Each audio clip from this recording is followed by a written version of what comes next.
Bismillahirrahmanirrahim. Assalamualaikum warahmatullahi wabarakatuh. Perkenalkan, nama saya Hikmatun Nadila. Pada video kali ini saya membuat video desain model pembelajaran kolaboratif berbasis keterampilan berpikir kritis dalam bidang sains. Nah, seperti video yang sebelumnya, dalam mendesain pembelajaran itu ada poin-poin yang mesti dilakukan. Yang pertama itu merumuskan tujuan pembelajaran, yang kedua itu mengembangkan materi, yang ketiga pemilihan metode, yang keempat penyusunan skenario pembelajaran, yang kelima itu pengembangan media dan bahan ajar, dan yang terakhir itu penyusunan instrumen evaluasi proses dan hasil. Nah, berhubung di sini modelnya telah ditentukan yaitu model kolaboratif, maka di sini tugas saya mencari materi yang cocok untuk dijadikan atau materi yang cocok untuk penerapan model kolaboratif ini. Nah, di sini saya menggunakan materi gerak parabola.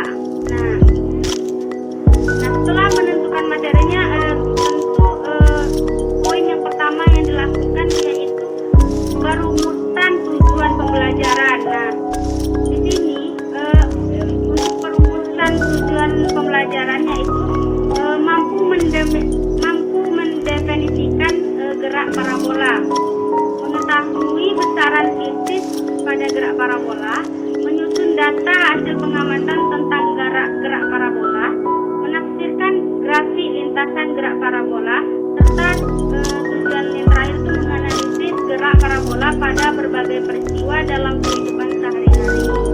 Nah, setelah perumusan tujuan pembelajaran, maka langkah selanjutnya atau poin selanjutnya dalam mendesain pembelajaran itu mengembangkan materi. Nah, dalam materi gerak parabola ini yang perlu dikembangkan yaitu definisi gerak parabola, besaran titik gerak parabola, terus lintasan gerak parabola atau grafik lintasan gerak parabola, serta gerak parabola yang dapat ditemui dalam kehidupan sehari-hari. Nah, setelah pengembangan materi, maka poin selanjutnya dalam mendesain pembelajaran itu yaitu menentukan metode dari model kolaboratif ini. Jadi gunakan materi gerak parabola. Metode yang cocok digunakan itu apa? Jika dilihat dari langkah-langkah model kolaboratif ini, maka metode yang cocok itu diskusi secara berkelompok dan presentasi secara berkelompok. Nah, itu metode yang perlu kita pilih atau pemilihan dari metodenya. Setelah melakukan pemilihan metode, poin selanjutnya dalam mendesain pembelajaran yaitu pembuatan atau penyusunan skenario pembelajaran. Nah, seperti yang kita ketahui, dalam skenario pembelajaran itu ada kegiatan pendahuluan, kegiatan inti, dan kegiatan penutup. Pada kegiatan pendahuluan, biasanya guru mengucapkan salam seperti Assalamualaikum warahmatullahi wabarakatuh. Selamat pagi anak-anak. Seperti biasa kita hari ini akan belajar tentang fisika. Tapi sebelumnya ada baiknya kita berdoa. Nah, ada salah satu dari siswa itu memimpin doa. Nah, setelah doa dilakukan, maka guru memeriksa kehadiran siswa. Terus guru mengaitkan materi pembelajaran dengan pengalaman siswa. Nah, seperti contoh, siapa yang pernah melihat atau menonton lomba jauh? Apa saja yang terjadi? Nah, itu contoh dari mengaitkan pembelajaran dengan pengalaman siswa tersebut. Nah, selanjutnya guru menyampaikan indikator yang ingin dicapai. Nah, dalam kegiatan pendahuluan lebih dan kurang seperti itu. Nah, setelah kegiatan pendahuluan ada namanya kegiatan inti. Nah, pada kegiatan inti inilah model kolaboratif itu dapat ditonjolkan. Nah, langkah-langkah model kolaboratif itu ada manajemen. Nah, biasanya untuk manajemen itu guru melakukan penilaian kemampuan dengan bertanya mengenai materi. Misalnya, siapa yang mengetahui apa itu gerak parabola?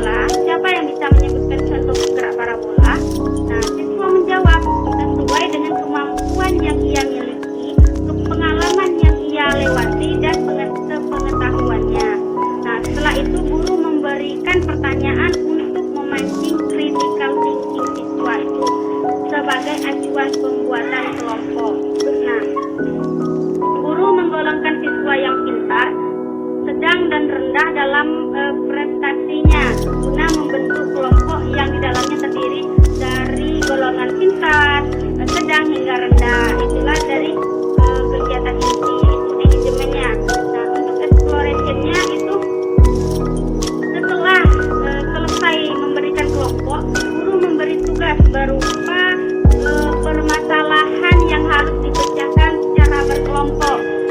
Anak-anak, ini ingin kalian mengumpulkan informasi tentang gerak parabola dalam kehidupan sehari-hari secara berkelompok. Nah, maka kalian diskusikan dengan kelompok kalian, lalu presentasikan hasil diskusi kalian di depan kelompok lain.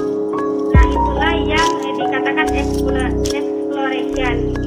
Nah, untuk transformationnya, guru berkeliling guna mengawasi diskusi kelompok siswa. Nah, dalam transformation itulah siswa berkelompok saling bertukar pikiran. Nah, ini loh yang dimaksud dengan gerak parabola. Contohnya ini loh, bertukar pikiran dari tingkat yang sedang, rendah hingga yang pintar dalam prestasinya. Mereka saling mengemukakan pendapat mereka. Nah, setelah kegiatan transformation dilakukan, ada kegiatan presentasi, yaitu setelah informasi tentang gerak parabola telah didapat, masing-masing kelompok memaparkan hasil diskusi mereka di depan teman-teman mereka. Nah, setelah itu ada kegiatan refleksi atau reflection. Nah, kelompok lain itu bertanya atau menanggapi pembelajaran atau pemaparan, bukan pembelajaran, pemaparan materi yang didapat oleh kelompok penyaji dalam diskusinya. Nah, itulah kegiatan reflection. Setelah itu ada namanya penutup. Nah, kegiatan penutup ini peserta didik dan guru menyimpulkan untuk meluruskan pemahaman yang berbeda di antara siswa. Nah, guru memberi apresiasi kepada siswa. Contohnya apa? Memberi semangat ataupun memberi upload kepada masing-masing kelompok telah melakukan kerjasama yang baik. Nah, itu contoh dari memberi apresiasi kepada setiap kelompok. Nah, setelah itu guru menuntut kegiatan pembelajaran dan siswa membaca doa bersama dan pulang. Nah, itulah skenario pembelajaran yang dapat dilakukan pada model kolaboratif ini. Nah, setelah penyusunan skenario pembelajaran, poin selanjutnya dalam mendesain pembelajaran itu ada pengembangan media dan bahan ajar. Nah, dalam pengembangan media dan bahan ajar ini yaitu biasanya guru kita menggunakan LKS, internet, lingkungan, pengalaman, serta lembaran observasi, lembaran penilaian yang dapat digunakan. Nah, setelah poin pengembangan media dan bahan ajar, ada lagi poin yang terakhir untuk mendesain pembelajaran, yaitu penyusunan instrumen evaluasi proses dan hasil. Nah, pada poin ini penilaian dan hasil pelajaran itu ada berupa penilaian sikap, penilaian pengetahuan, penilaian keterampilan. Nah, penilaian sikap itu dinilai melalui observasi dalam proses pembelajaran, sedangkan penilaian pengetahuan itu tes lisan dan tes tertulis bentuk uraian, dan penilaian keterampilan itu lembaran observasi kelompok. Nah, itulah poin-poin penting dalam mendesain pembelajaran. Ada 6 poin. Nah, lebih dan kurang saya mohon maaf. Itulah yang dapat saya paparkan. Wabillahi taufiq wal hidayah. Wassalamualaikum.